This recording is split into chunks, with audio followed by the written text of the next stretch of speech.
Okay, this part of the video is going to help explain to you insulin resistance, the diabetic cocktail, and that's why your medicine could not only be helping you, but could be harming you. When we eat, our pancreas secretes insulin. It's supposed to do that. There are some people who are type 1 diabetics, their pancreas does not secrete insulin. This is not what we're talking about. You eat, the insulin attaches to the glucose, this molecule right here. This molecule needs to get inside of the cell to create something called ATP, adenosine triphosphate. Don't worry about that, just think energy.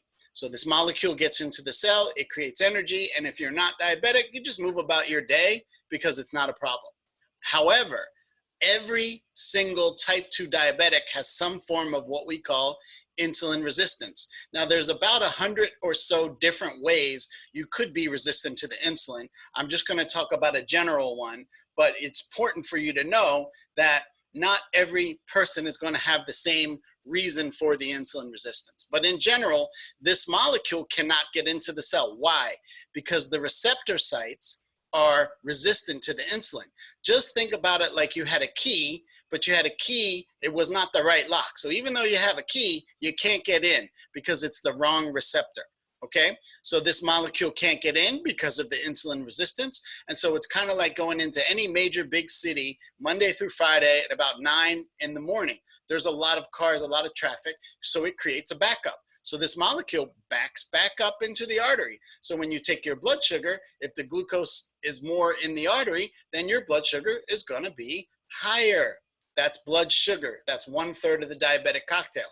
The second part, your artery, think of it like a tunnel, and a tunnel that has liquid. So in the artery, its blood is the liquid. So if there's a bunch more gunk in the tunnel, is it going to take more or less pressure to push the liquid through? More. So more pressure, high blood pressure, second part of the diabetic cocktail.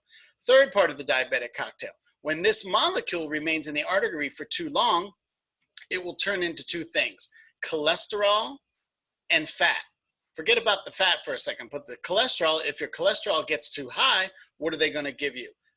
A statin to decrease your cholesterol.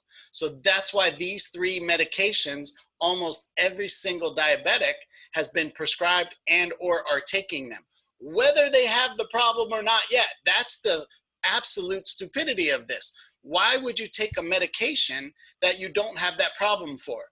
Side note, this is not medical advice to you. This is just an educational piece. So that's the diabetic cocktail. Now, if you are on insulin or you are on a medication that makes your pancreas secrete more insulin, like Glipizide, Glipizide, if you're already producing plenty of insulin and it can't get into the cell where it needs to go, so it's backing up. If I gave you more of that medication, did I just make this problem better or worse? That's right. The answer is worse.